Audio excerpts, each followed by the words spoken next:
purpose of this press conference is to let you all know, as I stand with leaders in the community that are all going to also have a chance to speak, we want you all to know that we will not be silenced and we will not be controlled by a government that does not want to give us the option when they say, my body, my choice. How hypocritical is it for the left in the instance of my body, my choice, when they're giving a woman the complete permission and freedom to execute an innocent life in the womb? We're not standing here pregnant before you today. At least I'm not. Kwame, you can't get pregnant. Never been. We know the left seems to think that men can get pregnant nowadays, but these men say that they are not pregnant. But we're really fighting for our bodies and our choice. We know that this vaccine hasn't been in effect long enough to know whether or not there are long-term effects. And we also know that from watching the media and just using our own basic common sense, last year when COVID first hit, we watched entertainers, we watched celebrities such as D.L. Hewley and Idris Elba and Tom Hanks and his wife, even the Chris Kwame, who was interviewed by Don Lemon in his basement. They all said that they caught COVID, they went to the hospital, the doctors told them to go home and quarantine. They weren't given any medicine and they weren't given any vaccine. Somehow it was something in their bodies that allowed them to heal themselves of that virus on its own. So our question today is, how do we go from 14 days of quarantining with no medicine and no vaccination to a mandatory vaccination today that we're seeing being implemented across this country? And I'm going to pass it over now to Kwame Brown. I can't, that's a hard act to follow right there. How you doing? Well, I know it from a little bit of a sports side. I don't get into I'm not a doctor. I leave it up to the experts and the people. Speak up. I leave it up to the experts and the people that know the medical side, but I know how to use athletes. And I've been in rooms where they coached us on what to say and what not to say.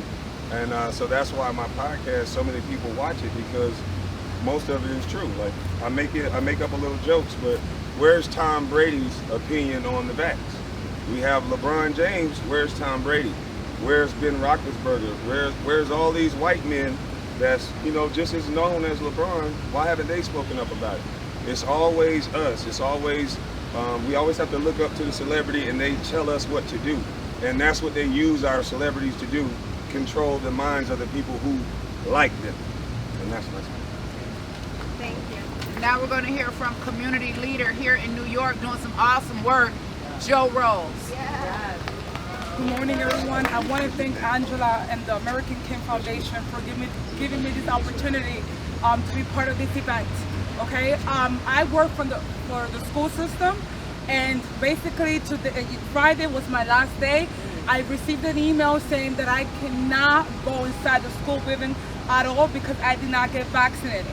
In every public school here in New York City, there is a banner that says, go get your free COVID vaccine.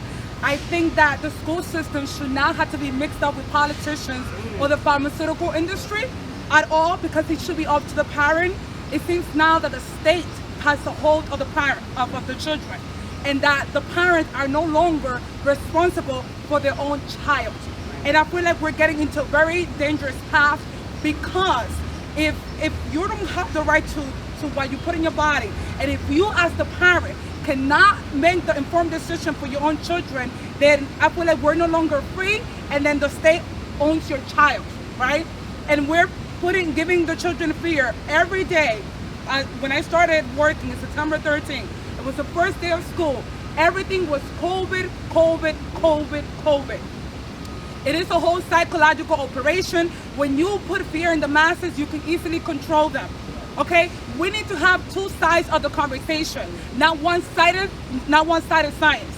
If they have nothing to hide, we should have had a national debate on television, two scientists, two opposing views, and allow us, the people, to make our own choices. If someone else is making choices for us, we're not free. We're nothing but slaves and cattle. And then I have a problem with the fact that here in New York City, they said to vaccinate black people first. Right. If the virus is attacking everyone at large, why is it that it's only black people that had to get vaccinated first? Right. They even went as far to show a black scientist that work on the vaccine just to make us people of color comfortable with the notion of getting the vaccine. Because if you see a black face, that means that you have to jump and do it. It means that we black people don't have a mind of our own, and we're not individuals, but we're just like a whole group. So I think the whole thing needs to be stopped. I think that it's disgraceful that in the school system we're supposed to teach children how to think, not what to think, right?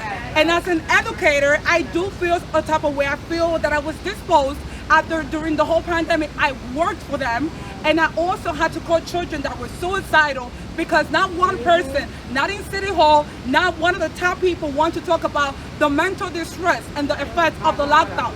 Mentally, there were children committing suicide. Drug addiction and child abuse went up. I know because I had to call ACS during the lockdown. Right. No one wants to talk about that. And I think it's important that we get the bigger picture, not just only fear and propaganda. Okay, thank you. Thank you. Now we're going to hear from community leader from the Nation of Islam, Brother King Cam. First of all, I would just like to say thank you to Sister Angela and the American King Foundation for this opportunity, as well as the community for coming out and supporting this effort. I'm a student and a follower of the Honorable Minister Louis Farrakhan, and just a servant of our community as a whole, and we're working to educate our people, as they said, of the lies and the things that we have been told based on what the government is telling us. We're talking about freedom of choice. We're talking about the right to be in full consent.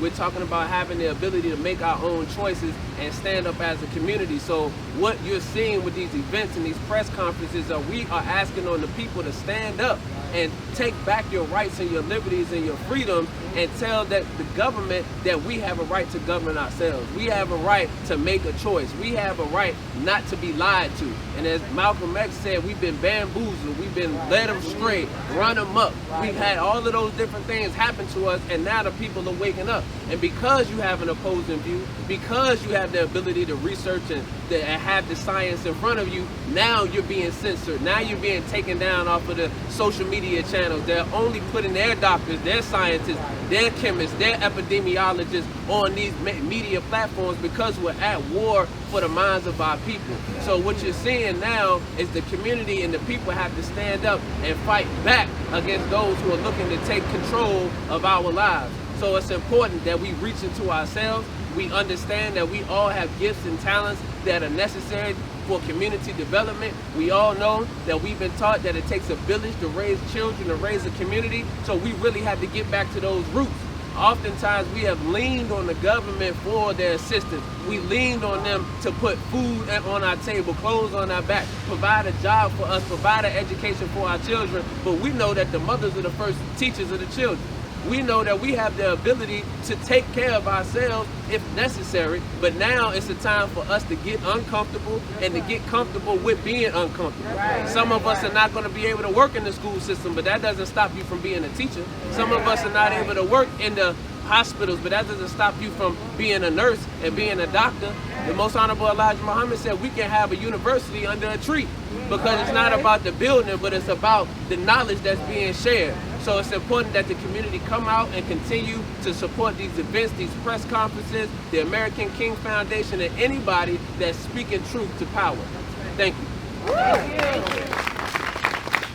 As we get ready to close out this press conference, and I look out in the audience and I see people holding up signs saying, "My body, my choice." I see them holding up signs saying, "Hold the line." And I also see a sign up saying we have natural immunity. How many of you out here know that the hashtag natural immunity has been banned on social media?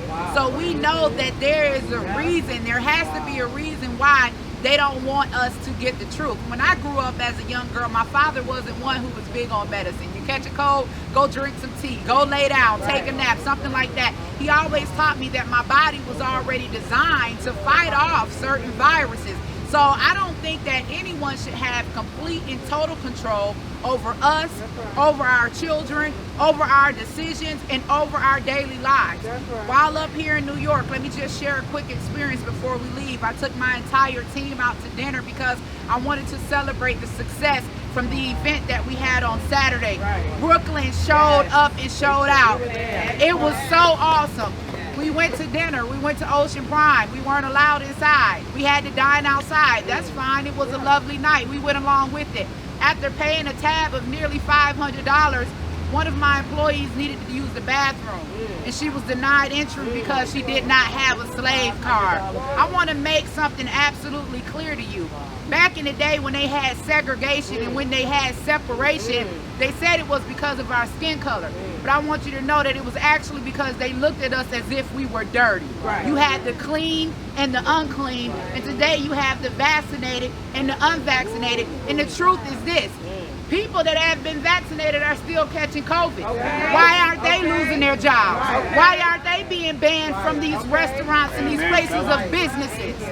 This is absolute discrimination, and this is the fight for civil rights that we all need to be standing and fighting for today. Not fighting for the right to execute innocent life in the womb, not fighting for the right to transition our children from girls to boys, but fighting for the right for us to be able to have life and to live freely. So I thank you all again for coming out to this press conference. I thank you all for supporting American King Foundation. If it was not of the support from you and members of the press that are reporting on these stories, we wouldn't be able to go from city to city. From here, we're leaving. We're headed to LA. We'll be there October 16th, and then we're headed to Chicago, Illinois. Thank you, everyone, for showing up today. Remember, hold the line.